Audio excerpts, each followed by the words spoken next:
போயிட்டு இருக்கு? ரெக்கார்டிங்மா. அனைவருக்கும் இனிய மாலை வணக்கம்.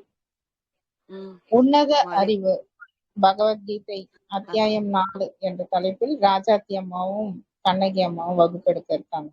ராஜாத்தி அம்மா, நீங்க தொடங்கலாம். பகவத்கீதை அத்தியாயம் 4 உன்னத அறிவு ஸ்லோகம் 26. ஸ்ரோத்ராணி இந்திரியாணி அன்யே சம்யமாக்னிஷு சுஹ்வதி சப்தாதீன் விஷயான் அன்ய இந்திரியாக்னிஷு சுஹ்வதி. எல்லாருக்கும் வணக்கம். சுலோகத்தின் கருத்து: வேதங்களில் கூறப்பட்டுள்ள சடங்குகள் செய்யும் போது புனித தீ வளர்த்து வேள்வி பொருட்களை அதிலிட்டு குறிப்பிட்ட தெய்வங்களை ஆராதிப்பார்கள். என்ன சொல்லப்படுகிறதுன்னா, வேதங்கள்ல சொல்றது சடங்குகள் செய்யக்குள்ள அந்த ஹோமம் வளர்த்து அதுல சில பொருட்களை சமைத்துக்கள் என்று சொல்லி அதுல போடுறதானே, அதை போட்டு அந்த குறிப்பிட்ட தெய்வங்களை வழிபடுவார்கள். அர்ஜுனனது காலத்தில் இச்சடங்குகள் பற்றி பொதுவாக எல்லோருக்கும் தெரியும். ஆகையால் கிருஷ்ணர் இவ்வுவமையை பயன்படுத்துகிறார். அப்ப இத பற்றி அந்த காலத்துல தெரியும் என்று சொன்னதால இந்த உவமையை கிருஷ்ணர் பயன்படுத்துகிறார். நெருப்பிலிட்ட அப்பொருள்கள் எரிந்து போனதுடன் தெய்வ ஆசையும் கிடைக்கிறது. அந்த பொருட்கள் நெருப்பில எரிஞ்சு போகிக்க தெய்வ ஆசையும் கிடைக்கிறது. புலனடக்க தீயில் புலன்களை அர்ப்பணித்து விட்டு வாழும் பெரியோர் எத்தனையோ பேர் இருக்கிறார்கள். அப்ப புலனடக்கம் என்றது வேற, புலனடக்க தீ என்று அதை சொல்லப்படுது. புலனண்டா எங்கண்ட ஐம்புலன்களை அந்த அதிலே அடக்கிறத. அவ்வாறு செய்யும் சமர்ப்பணத்தினால் புலனுணர்வு அழிந்தொழிவது மட்டுமல்ல, அப்படி செய்பவர்களுடைய அகவாழ்வு மகிழ்ச்சி மிக்கதாகவும் சுதந்திரத்துடனும் திகழ்கிறது. அப்ப புலனடக்கம் நாங்க செய்தாலே அப்படி செய்யறாக்களின் அகவாழ்வு நல்லாயும் இருக்குது, சுதந்திரமாகவும் மகிழ்ச்சியாகவும் இருக்கிறது. புலன்களை திருப்தி செய்ய தொடங்கினால் அதற்கு முடிவே இல்லை. புலன்களை நாங்க திருப்தி செய்ய இயலாது, அதைத்தான் சொல்லினோம், அதுக்கு முடிவே இல்லை. இவ்வுண்மையை நமது அனுபவத்தில் காணலாம். சுய கட்டுப்பாடு மூலமாகத்தான் முழுமையான புலனடக்கம் வரும். சுய கட்டுப்பாடு மூலமாகத்தான் எங்களுக்கு புலனடக்கம் வரும். தியான வாழ்க்கையை மேற்கொண்டு பேரின்பம் பெறுவதற்கு இதுவும் ஒரு வழி. அப்ப புலனடக்கத்துக்கு தியானம் செய்யறதும் ஒரு வழி என்றுதான் சொல்லப்படுது. முதலாவது வரியில் கூறியிருப்பது புலனடக்க முறை.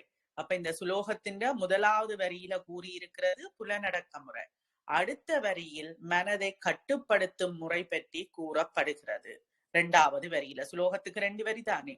வெளியுலக தூண்டுதல்கள் புலன்களின் வழியாக உள்ளே நுழைந்து மனதுக்கு ஊட்டமும் பலவும் அளிக்கின்றன. அப்ப வெளியுலக தூண்டுதல்கள்லாம் எப்படி எங்களுக்குள்ள வருது? புலன்களின் வழியாக உள்ளே நுழைந்து மனதுக்கு ஊட்டமும் பலவும் அளிக்கின்றன. அப்ப மனதை இதன்றதுக்கு முதல் புற இதுகளாலதான் எங்களுக்கு வருகிறது. அதைத்தான் இங்க சொல்லினா. புலன்கள் சேகரிக்கும் பொருள்களே நமது மனதை தாங்கி பிடித்து கொண்டு இருக்கின்றன. அப்ப புலன்களால பாக்குற, கண்ணால பாக்குற காட்சி, காதால கேட்கிற ஒலி, வாயால சுவைக்கிற மனம், அதுகள்லாம் எங்களுக்கு மூக்கால மனம் சுவை, அதுகள்லாம் எங்கண்ட மனதை தாக்கி பிடிச்சு கொண்டு இருக்கிறது. இப்ப லட்டுன்னு சொன்னோன்னு லட்டின் டேஸ்ட் தான் இப்ப உங்களுக்கு ஊறும், அதைத்தான் சொல்லினோம். அவற்றின் அனுபவங்கள் இல்லை என்றால் மனமும் இல்லை. அப்ப அந்த அனுபவங்கள் இல்லாம போச்சுன்னா எங்களுக்கு மனமும் இல்லை. அப்ப மனம்ன்றது எப்ப இல்லாம போகும்? உங்கள்கிட்டயே விட்டுருக்கு. புலன்களின் தூண்டுதல்களை மனமேற்காதவாறு செய்துவிட்டால் தியான வாழ்வுக்கேற்ற மனச்சமநிலை நம்மிடம் மலரும். அப்ப புலன்களின் தூண்டுதலை மனமேற்காமல் செய்துட்டால், அதுல நாங்கள் ஈடுபடாமல் அந்த மனதிட்ட இதென்னாம விட்டுட்டோம்டா தியான வாழ்வுக்கேற்ற மன சமநிலை நம்மிடம் வளரும். மனதை முற்றிலும் கட்டுப்படுத்தி புலன்களில் இருந்து தம்மை உள்ளிழுத்து கொண்ட ஒருவரை புலன் என்கிற தீயில் ஓசையும் மற்ற பொருள்களையும் வேள்வி செய்தவர் என்று கிருஷ்ணர் கூறுகிறார். அப்ப கிருஷ்ணர் என்ன சொல்றார்? புலன் என்கிற தீயில இதுகளை கட்டுப்படுத்தினால் ஓசையும் மற்ற பொருள்களையும் வேள்வி செய்தவர். அந்த 5 புலன்கள் தானே, அப்ப ஓசையும் அதுல ஒரு புலன் தானே, மிச்ச நாளும் மற்ற பொருள்கள் என்றா மிச்ச நாளும் அதை வேள்வி செய்தவர் என்று சொல்றார். முதல் முறையானது இந்திரியங்களது வாயிலிலே அதை கட்டுப்படுத்தும் முறை.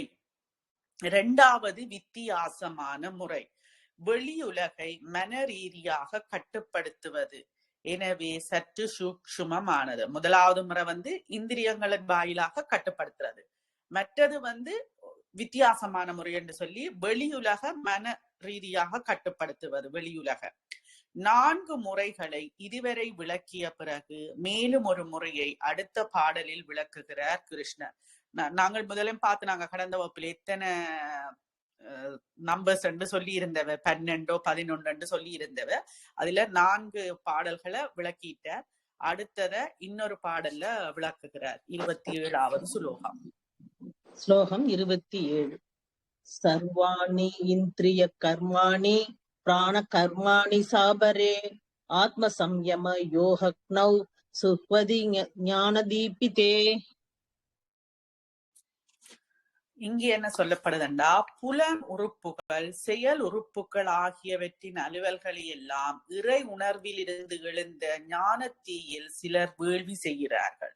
அப்ப புலன் உறுப்புகள் செயல் உறுப்புகள் 2 உறுப்புகள் இருக்கு. புலன் உறுப்புகள் என்றது ஞானேந்திரியம், செயல் உறுப்புகள் என்றா கர்மேந்திரியம் ஆகியவற்றின் அலுவல்களை எல்லாம் இறை உணர்வில் இருந்து எழுந்த ஞான தீயில் சிலர் வேள்வி செய்கிறார்கள்.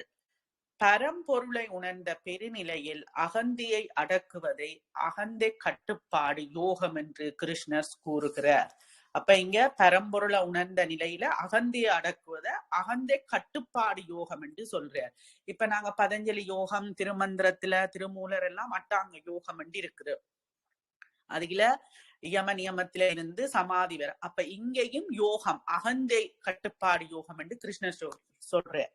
யோகம் என்கிற வார்த்தையை கிருஷ்ணர் எவ்வாறு பாமரனும் புரிந்து கொள்ளும் விதத்தில் இங்கு கையாளுகிறார் என்பது குறிப்பிடத்தக்கது. அப்ப யோகம் என்ற அந்த வார்த்தையை ஒரு பாமரனும் அவர் எப்படி விளங்கி கொள்ற புரிந்து கொள்ற அளவுக்கு அந்த வார்த்தைய கிருஷ்ணர் இங்க கையாளுகிறார். எல்லைக்குட்பட்ட அகந்தையும் எல்லையற்ற பரம்பொருளையும் புத்தியின் உதவியை கொண்டு பாகுபடுத்தி இறைவனை அறிந்து கொள்வது விசார முறை. அப்ப எல்லைக்குட்பட்டதுதான் அகந்த, எல்லையற்றது பரம்பொருள். அப்ப புத்தியின் உதவியை கொண்டு பாகுபடுத்த வேணும். அதுக்குதான் எங்களுக்கு 6 அறிவு, பகுத்தறிவு இருக்கு. பாகுபடுத்தி இறைவனை அறிந்து கொள்வது விசார முறை. இவ்வாறு அறிந்து கொண்டவர்கள் தாம் அகந்தை அல்ல என்பதை உணர்ந்து ஆன்மாவாகவே வாழ்கிறார்கள். இப்படி அறிஞ்சவர்கள் தான் நான் என்ற அகந்தை இல்லாமல் ஆன்மாவாகவே வாழுகிறார்கள். அகந்தியை ஆன்ம உணர்வினால் அடக்குவதென்பது இதன் பொருள். அப்ப அகந்திய ஆன்ம உணர்வினால அடக்குறது தான் இதனுடைய பொருள். புலன்கள் விருப்பம் போல திரிவதையும் அதன் விளைவாக தோன்றும் செயல்களையும் கட்டுப்படுத்தி வெற்றி கொள்வது எப்படி என்பது இதிலிருந்து தெரிகிறது. அப்ப புலன்கள் விட்டு விட்டு ஆடுமா, அது கட்டாக்காளி ஆடுமான்னு சொல்லிடும். அது போல புலன்களும் விருப்பம் போல திரியும். அதன் விளைவாக தோன்றும் செயல்களையும், அது திரிஞ்சிருந்தா அதன் விளைவாக தோன்றும் செயல்களையும் கட்டுப்படுத்தி வெற்றி கொள்வது எப்படி என்பது இதிலிருந்து தெரிகிறது. இது நேரான பாதை, எளிதான பாதை. நாம் ஆத்மாவாக வாழ்ந்து அகங்காரம் இல்லாது வாழ வேண்டும். இதையும் முற்கூறியவற்றுடன் சேர்த்தால் மொத்தம் 5 தவமுறைகள் ஆகின்றன. இதை போல இன்னும் 100 சொல்லலாம் என்று அர்ஜுனனுக்கு அறிவுறுத்த விரும்புவதை போல மேலும் 5 முறைகளை ஒரே மூச்சில் சொல்கிறார். அப்ப ஆல்ரெடி 5 சொல்லியாச்சு. இதோட சேர்த்து இன்னும் 5 அடுத்த பாட்டில வருகுது. ஸ்லோகம் 28. திரவ்ய யஞ்ஞாஸ்தபோ யஞ்ஞா யோக யஞ்ஞாஸ்ததாபரே ஸ்வாத்யாய ஞான யஞ்ஞாச யதய சம்சித விரதா. அப்ப இங்க என்ன சொல்லப்படுதுண்டா, முதலாவது செல்வத்தை வேள்வி பொருளாக்குதல். 5 வேள்வி சொல்லினோம். அதுல செல்வத்தை வேள்வி பொருளாக்குதல் திரவிய ஞானம். செல்வம் என்ற சொல்லுக்கு இங்கு விரிவான பொருள் கொள்ள வேண்டும். செல்வம் என்றா என்ன பொருள் இங்கேண்டா, தர்மம் செய்தல், நேர்மையான வழிகளில் தேடிய திரவியத்தை தனிப்பட்டவர்களுக்கும் சமுதாயத்துக்கும் பயன்படும் வகையில் செலவழித்தல். அப்ப எங்கள்கிட்ட இருக்கிற செல்வத்தை நாங்க தர்மம் செய்ய வேணும். அதே நேரம் நேர்மையான வழிகளில் தேடிய செல்வத்தை தனிப்பட்டவர்களுக்கும் சமுதாயத்துக்கும் நாங்க கொடுக்க வேணும். அப்ப அறவழியில புருஷார்த்தங்கள் எல்லாம் சொல்லப்படுது. தத்துவ போதத்துல பார்த்து நாங்கள் அறம் பொருள் இன்பம் வீட்டில அறவழியில தான் பொருள் ஈட்ட வேணும். அந்த பொருளைத்தான் தனிப்பட்டவர்களுக்கும் நாங்க சமுதாயத்துக்கும் கொடுக்க வேணும், தர்மம் செய்ய வேண்டும். இவையெல்லாம் திரவியம் தான். இதைத்தான் திரவியம் என்று சொல்லினாம். திரைகடலோடி திரவியம் தேட என்று சொல்லிவினாம். வெளியுலக பொருள்கள் மட்டுமன்றி உணர்ச்சிகளும் கருத்துக்களும் கூட அச்சொல்லில் அடங்கும். அப்ப வெளியுலக பொருட்கள் மட்டுமல்ல, செல்வம் என்றது வெளியுலக பொருட்கள் மட்டுமல்ல, எது வருகுது? உணர்ச்சிகளும் கருத்துக்களும் கூட அச்சொல்லில் அடங்கும். இச்சொல்லில திரவியம் என்ற சொல்லில அதுக்கும் அடங்கும். பொருளை மட்டும் இல்ல, உணர்ச்சிகளும் கருத்துக்களும். உடல், மனம், புத்தி முதலிய எல்லா உடைமைகளையும் உலக நன்மைக்காக அர்ப்பணித்து பணிபுரிபவர் திரவிய யக்ஞம் செய்பவர். அப்ப உடல், மனம், புத்தி இது எல்லா உடைமைகளையும் உலக நன்மைக்காக செய்கிறது திரவிய யக்ஞம். இப்ப திருக்குறள்ல ஒரு அதிகாரம் இருக்கு, அன்புடைமை என்ற ஒரு அதிகாரம். அதுல சொல்லிவினோம், அன்பிலார் எல்லாம் தமக்குரியர், அன்புடையார் என்பும் உரியர் பிறர்க்கு என்று அதுல 10 குறள் வருகிறது. அத மாதிரிதான் இங்கேயும் சொல்லுகளும் உணர்ச்சிகளுமே திரவிய இத குறிக்கும். சொல்லிவின நல்ல சொல்லி என்ன இனிய சொல்லிருக்க காய் கவர்ந்த ஒரு குறள் இருக்குது. ஓகே, பணக்காரர் தான் இதை செய்ய முடியும் என்று கருதுவது தவறு. அப்ப நாங்க நிக்கலாமோ செல்வம் வச்சிருக்கிறவதான் கொடுக்கலாம் என்று, அது தவறு. அதுக்கு விளக்கம் கொடுக்கிறார். ஏழைகளும் உடல் ஊனமுற்றோரும் கூட தர்ம வாழ்க்கை நடத்த முடியும். அப்ப பணக்காரர் மட்டும்தான் திரவியம் செல்வம் தான தர்மம் செய்கிறேன் இல்ல, ஏழைகளும் உடல் ஊனமுற்றோரும் கூட தர்ம வாழ்க்கை நடத்த முடியும். ஏனெனில் உள்ளத்தில் இருக்கும் அன்பு, நேசம், பரிவு, பாசம், அனுதாபம் போன்ற மாபெரும் உணர்ச்சிகளை மற்றவர்களுடன் பகிர்ந்து கொள்வதற்கு பணமோ உடல் ஊனமோ குறுக்கே நிற்பதில்லை. சில சமயங்களில் நாம் அனுதாபத்துடன் கூறும் ஒரு அன்பு சொல் மனமின்றி கொடுக்கப்படும் பணத்தை விட அதிகமாகவே ஆறுதல் அளிக்கிறது. அப்ப பாருங்க எப்படி சொல்றாருண்டு. அப்ப பணக்காரர் மட்டும்தான் இது செய்யணும் இல்ல, எல்லாருமே இது செய்யலாம்.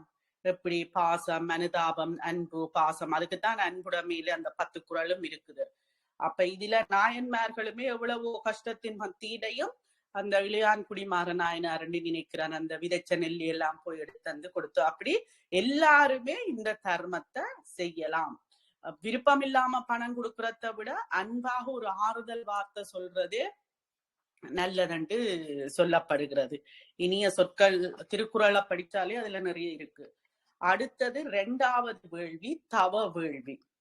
வாழ்நாள் முழுவதும் கடவுள் நினைவாகவே இருந்து சிலர் மிக எளிய வாழ்க்கை நடத்தி வருகிறார்கள். அப்ப வாழ்நாள் முழுவதுமே கடவுள் நினைவாக இருந்து எளிமையான வாழ்க்கை நடத்தி வருகிறார்கள்.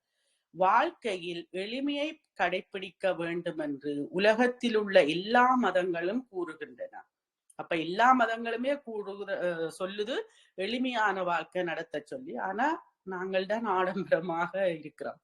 குறிப்பிட்ட சில நாட்களிலாவது அப்படி இருக்க வேண்டும் என்று சில மதங்கள் குறிப்பிடுகின்றன, கூறுது. சில மதங்கள் சில குறிப்பிட்ட நாட்கள்ல கூடி அப்படி இருக்க வேண்டும் என்று சொல்லுது. இந்துக்கள் பல புனித விரதங்களை மேற்கொள்ளுகிறார்கள். பரிவுக்கும் அன்புக்கும் இலக்கணமாக விளங்கும் இறைவன் மிக கீழ்நிலையில் உள்ள உயிரினங்களுக்கும் உணவளித்து காக்கிறார். அப்ப விரதங்கள் பற்றி எல்லா மதங்களுமே சொல்லுது. இப்ப ரமதான கூடி சொல்லுவினம், மற்றவண்ட பசிய உணர வேணுமன்றதுக்காகத்தான் அந்த இருக்கிறன்றது எனக்கு சரியோ தெரியல. அப்படி ஒவ்வொரு விரதங்களுமே இருக்குது. அவையில் தண்ணி இதென்ன மாட்டினம், அவைகள் எல்லாம் நிறைய விஷயங்களை கடைப்பிடிப்பினம். எச்சில் கூடி உமிழ மாட்டினம். அத மாதிரி இங்க கீழ்நிலையில் உள்ள உயிர்களுக்குமே இறைவன் அன்பும் லக்கணமாக அவர் விளங்குகிறார். எல்லாருக்குமே உணவளிக்கிறார். அதுக்குத்தான் சொல்லி நம் கல்லுக்குள் இருக்கும் தேரைக்கும் கடவுள் உணவு போகுது. கல்லுக்குள்ள தேரை இருக்குது, அந்த திப்பி உடைக்க இதன்னு அப்ப அதுக்குமே அங்க சாப்பாடு கொடுக்கப்படுகிறது. ஒரு நாள் உணவின்றி விரதம் இருந்தால் கடவுள் அதை கண்டு மகிழ்ந்து போவதில்லை. நீங்கள் ஒரு நாள் விரதம் இருந்தால் அதை கண்டு கடவுள் மகிழ்ந்து போவதில்லை. அப்ப என்ன செய்ய வேணும்? ஆனால் நமது உடலை ஒரு கட்டுப்பாட்டுக்குள் கொண்டு வருவதற்காகவே சுய அர்ப்பண உணர்ச்சியுடன் அதை போன்ற விரதங்களை நாம் மேற்கொள்கிறோம். அப்ப இதுக்காக எங்களோட சுய கட்டுப்பாட்டுக்குள் எங்களை கொண்டு வாரத்துக்காகத்தான் இது எல்லாமே. புலனடக்கத்திற்காக சிலர் உடலை வருத்தும் கடுமையான விரதங்களையும் மேற்கொள்கிறார்கள். அப்ப புலனடக்கத்துக்காக சிலர் உடம்ப வருத்தியும் சரியான கஷ்டமான விரதங்களையும் மேற்கொள்கிறார்கள் என்று சொல்லப்படுகிறது. மூன்றாவது வேள்வி யோக வேள்வி, யோக ஞக்ஞம். நம்மிடமுள்ள குறைபாடுகளை நீக்கிக் கொண்டு தெய்வ நிலைக்கு உயர்வதற்காக நாம் மனப்பூர்வமாக செய்யும் முயற்சிக்கு யோகம் என்று பெயர். அப்ப யோகம் என்றா எங்களை இருக்கிற குறைபாடுகளை நீக்கி தெய்வ நிலைக்கு நாம் உயர்றதுக்காக மனப்பூர்வமாக செய்யும் முயற்சிக்குத்தான் யோகம். இதற்காக சிலர் தங்களுடைய இஷ்ட தெய்வத்தை ஆழ்ந்த பக்தியுடன் வழிபடுகிறார்கள். இப்போ ஒவ்வொருத்தருக்கும் ஒரு குல தெய்வம் என்று சொல்லுவீங்க, அப்படி தங்களோட இஷ்ட தெய்வத்தை எல்லாரும் வழிபடுவினான். ஆன்மீக வளர்ச்சியில் முன்னேறுவதற்கு இது ஒரு சிறந்த வழி. இதை உபாசனை என்று சொல்கிறார்கள். எவ்வித ஆசையும் இன்றி பிரதிபலனை எதிர்பார்க்காமல் இவ்வழிபாடு செய்தால் அதுவே யோகம். ஒருவர் விரைவாக ஆன்மீக முன்னேற்றம் பெறுவதற்கு இது ஒரு படியாக உதவுகிறது. அப்ப விரைவாக ஒருவர் ஆன்மீக முன்னேற்றம் பெறுவதற்கு இது ஒரு படியாக உதவுகிறது. அடுத்தது 4வது சுவாத்தியாயம். நமது சாஸ்திர நூல்களை நாள்தோறும் சிரத்தியாக படித்து வருவதும் ஒரு யோகமே. அப்ப ஒவ்வொரு யோகம் சொல்லி கொண்டு வருகிறார் இந்த சுவாத்தியாயம். அப்ப நாங்கள் சாஸ்திர நூல்களை நாள்தோறும் ஒவ்வொரு நாளும் சிரத்தியோட, சும்மா படிக்கிறீல, சிரத்தி என்ற வேர்ட் பாவிச்சிருக்கு, சிரத்தியாக படித்து வருவதும் ஒரு யோகமே. ஆன்மீக சாதனைகளின் காரண காரிய விவரங்கள் அவற்றை படிக்காதவர்களுக்கு தெரியாது. அப்ப ஆன்மீக சாதனைகளின் காரண காரிய விவரங்கள் அந்த சாஸ்திர நூல்களை படிக்காதவர்களுக்கு தெரியாது. எதற்காக ஒரு வேலை செய்கிறோம் என்று தெரியாமல் இயந்திரத்தை போல் ஒருவர் இயங்கி வந்தால் அவர் செய்யும் வேலைகளில் சிறப்பும் செம்மையும் இருக்காது. அப்ப என்ன சொல்லிக்கினாம்? ஒரு வேலை செய்கிறோம், எதற்காக ஒரு வேலை செய்கிறோம் என்று தெரியாமல் யந்திரத்தை போல நாங்கள் அதை செய்து வந்தால் அந்த வேலையில சிரத்தை எதுவும் இருக்காது, அதுல எந்த ஒரு இதுவுமே இருக்காது. இயந்திரத்தை போல இயங்கி வந்தால் அவர் செய்கிற அந்த வேலையில சிறப்பும் செம்மையும் இருக்காது. ஆன்மீக துறையில் முன்னேறுவதற்கு ஆழ்ந்த அறிவும் கூரிய சிந்தனையும் அவசியம். அப்ப ஆன்மீக துறையில முன்னேறதுக்கு ஆழ்ந்த அறிவும் வேணும், கூரிய சிந்தனையும் அவசியம். சிந்திச்சு நாங்கள் இதென்ன வேணும், ஆழ்ந்த அறிவும் வேணும். அப்ப இந்த புத்தகங்களை நிறைய படிக்க வேணும். புனித நூல்கள் படிப்பதை எல்லா மதங்களும் அத்தியாவசிய பயிற்சியாக கூறுவதன் காரணம் இதுதான். அப்ப எல்லாருமே பைபிள், குரான் எல்லாருமே தங்கட நூல்களை படிக்க வேணும் என்றுதான் நவியல் சொல்லிவினாம். அது எதுக்கு, என்ன காரணம் என்றா இந்த அறிவு வர வேணும் என்றுதான் எல்லா மதங்களும் சொல்லுது. ஒவ்வொரு சாதகரும் தொடக்கத்தில் இதை கட்டாயமாக செய்ய வேண்டும் என்று வற்புறுத்துகிறார்கள். அப்போ ஒவ்வொரு சாதகரும் என்றா நாங்க பயிற்சி செய்கிற, நாங்கள் இந்த ஆன்மீகத்துறைக்கு போக வேண்டும் என்றா அதைத்தான் சாதகர் இதை கட்டாயமாக செய்ய வேண்டும் என்று வற்புறுத்துகிறார்கள். இந்த புத்தகம் படிக்கிறத, அதுதான் சுவாத்தியாயம். ஆன்மீக உணர்வு பெற்ற ஞானிகளும் கூட நேரம் கிடைக்கும் போதெல்லாம் வேத சாஸ்திர நூல்களை படிப்பதுடன் அவற்றிலுள்ள நுணுக்கங்களையும் மறைந்துள்ள கருத்துக்களையும் பற்றி மீண்டும் சிந்திக்கிறார்கள். அப்ப ஆன்மீக உணர்வு பெற்ற ஞானிகள் கூட நேரம், தங்களுக்கு எப்ப நேரம் கிடைக்கிறது நேரம் எல்லாம் திரும்பவும் அந்த வேத சாஸ்திரங்களை படிச்சு அவற்றிலுள்ள நுணுக்கங்களையும் மறைந்துள்ள கருத்துக்களையும் பற்றி மீண்டும் மீண்டும் சிந்திக்கணும். இப்ப முதல் ஒரு பொருள்ல சிந்திப்பினம், பிறகு ஒரு இது வரைக்கும் திரும்ப இதண்ணிவினம். அப்ப அவைகள் தியானம் செய்து இப்ப எல்லா ஞானிகளுமே இப்ப வள்ளலாரி எடுத்தாலும் அவர் இந்த திருவாசகம் அதுகள் எல்லாம் படிச்சிருக்கிறாரு, அவர்கிட்ட இதை பார்த்தா தெரியும். அதே மாதிரி வேதாத்ரி மகரிஷி திருமந்திரம் படிச்சு இதன்றிருக்கிறார். ரமண மகரிஷி பெரிய புராணம், இப்படி அவைகளின் வரலாறுகளை நாங்க பார்த்தால் தெரியும். எந்த ஒரு ஞானியும் ஒரு புத்தகமும் படிக்காமல் வரவில்லை என்றுதான் சொல்லப்படுது. அப்ப எல்லாருமே நாங்கள் சாதகம் என்றா இதை படிச்சாதான் அதுல நிறைய விஷயங்களை நாங்கள் அறிஞ்சு கொள்ளலாம், ஆன்மீக புத்தகங்களை. இப்ப சுவாத்தியாயம் என்ற சொல்லுக்கு, இப்ப சுவாத்தியாய வேள்விதானே, அப்ப சுவாத்தியாயம் என்ற சொல்லுக்கு தன்னைத்தானே தெரிந்து கொள்ளுதல் என்று பொருள். அப்ப சுவாத்தியாயம் என்றா தன்னைத்தானே தெரிந்து கொள்ளுதல், அகத்தாய்வு. நாங்கள் என்ன மாதிரி என்று தன் மனதை தானே ஆராய்ந்து தன் பலவீனங்களை தெரிந்து கொள்வதும் இதில் அடங்கும். அப்ப தன் மனதை ஆராய்ஞ்சு எங்கட பலவீனங்கள் என்பதை இதுல நாங்கள் அறிஞ்சு கொள்ளலாம். எப்படி என்றது சுவாத்தியாயம், தன்னைத்தானே தெரிந்து கொள்ளுதல். சாதனையில் இறங்கிய ஒருவர் தமது ஆன்மீக முன்னேற்றத்தை குறிப்பிட்டுக் கொள்வதற்கு இது மிகச்சிறந்த முறை. அப்ப சாதனையில் இறங்கிய ஒருவர் தமது ஆன்மீக முன்னேற்றத்தை குறிப்பிட்டுக் கொள்வதற்கு எப்படி நாங்கள் இதன்றமன்றதுக்கு இது ஒரு முக்கியமானது. இம்முறையை கடைபிடித்து முனிவர்கள் தங்களுடைய ஆன்ம உணர்வில் மூழ்கி திளைத்தனர். அப்ப இந்த முறையை கடைபிடிச்சுதான் முனிவர்களும் தங்களுடைய ஆன்ம உணர்வில மூழ்கி திளைத்தனர் என்று சொல்லப்படுகிறது. இதுல என்னுடைய எக்ஸ்பீரியன்ஸும் இருக்குது. இப்ப நானே சில டெலிகிராம்கள்ல போனா முந்தி ஆகிய பண்றேன் நான் இதன்றேன் நான். அப்ப போய் பார்த்தா அப்புறம் என்னையில இருந்து யோசிப்பேன், சும்மா அவியல் ஏதோ சொல்லி போட்டு போயினோம்ண்டு. அப்ப என்ன நானே அகத்தாய்வு செய்ய நான் இப்ப நிறைய விஷயங்களை அவாய்ட் பண்ணக்கூடியதாகவும் இருக்குது. புத்தகங்கள் மூலமும் நிறைய கிடைக்குது எங்களுக்கு.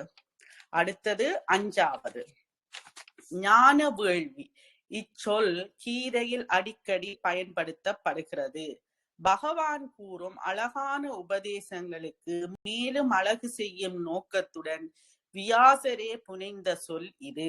ஒருவர் தாமே ஞானத்தீயை தமக்குள் வளர்த்து கொண்டு அதில் தமது அறியாமையை இட்டு எரித்து விடுதலே ஞான வேள்வி. அப்ப ஞான வேள்விக்கு முதல் அத ஒரு அடமொழி மாதிரி அந்த நிறைய விஷயம் அதை விபரிச்சு சொல்லினா என்னத்தை செய்யறது, அறியாமையை அழிக்கிறது தான் ஞான வேள்வி. அறியாமையை அழித்து விடுதல் என்பது இதன் பொருள். இதில் 2 பகுதிகள் இருக்கின்றன என்பதை கவனிக்க வேண்டும். இந்த அறியாமை ஞானத்தீயில பொய்யானதை புறக்கணித்தல், 1 பொய்யானதை புறக்கணித்தல், 2 ஆன்மாவின் உண்மை இயல்பை உறுதிப்படுத்துதல். அப்ப ஞான வேள்வியண்டா பொய்யானதை புறக்கணிக்கிறது, 2 ஆன்மாவின் உண்மை இயல்பை உறுதிப்படுத்துதல். ஒருவர் ஆழ்ந்த தியானத்தில் இருக்கும் போது இவை 2ம் நடைபெறுகின்றன. அப்ப ஆழ்ந்த தியானத்துல இருக்கும் போதுதான் இது எல்லாமே இந்த 2 விஷயமும் நடைபெறுகிறது. அந்த திருமந்திரத்திலையும் சொல்லப்படுது, ஆழ்ந்த தியானத்துல இருக்க 10 விதமான ஒலிகள் கேக்குதுன்னு சொல்லி. எல்லாமே புத்தகங்கள்ல சொல்றதான் நான் சொல்றேன்.